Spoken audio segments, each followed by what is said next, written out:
Dépôt de pétition, période de questions. Question period.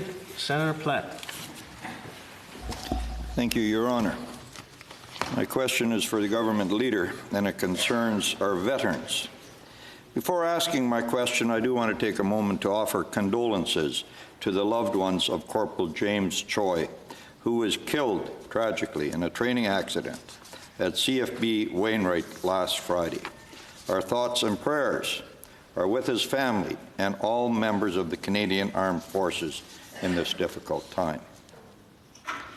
Leader, as of June 30th, the backlog at Veterans Affairs in processing disability benefits stood at some 45,000 cases. Last week, the Deputy Minister of Veteran Affairs, former Chief of Defence Staff Walt Natinchuk, told a House committee, and I quote, "We need to have additional staff horsepower to assist us here," end of quote. Yet the 350 extra staff announced in June are all temporary hires. A lasting solution is needed, Leader. In 2019, your government promised veterans an automatic approval process for the most common disability applications. When will this be in place, or is this just yet another broken Liberal promise to our veterans? Senator Gold. Thank you for your question, and the government joins also in offering condolences to our fallen veteran. The government knows and accepts that veterans are waiting far too long for decisions on their applications and is investing hundreds of millions of dollars over the next 2 years to tackle this backlog. And as your question indicated, the government has indeed provided such funding to allow Veterans Affairs to hire hundreds of staff to make decisions on applications.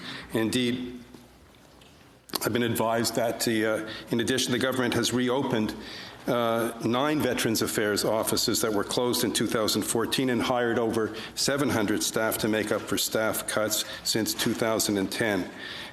This remains a top priority for the Veterans Affairs Minister. Leader, in September, another class action lawsuit was launched against the federal government regarding benefits for veterans. This new lawsuit involves the former supplementary retirement benefit. Leader, I won't ask you to comment directly on that case because I know you cannot. However, I will point out that in 2015 federal election campaign, the Liberal Party promised not to fight veterans in court. I repeat, they promised not to fight veterans in court.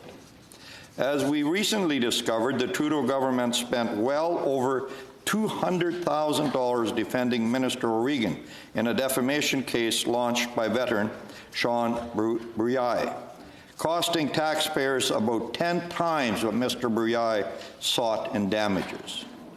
Leader, why does this promise to our veterans mean so little to your government? Why do you continue to fight our veterans in court? Senator Gold.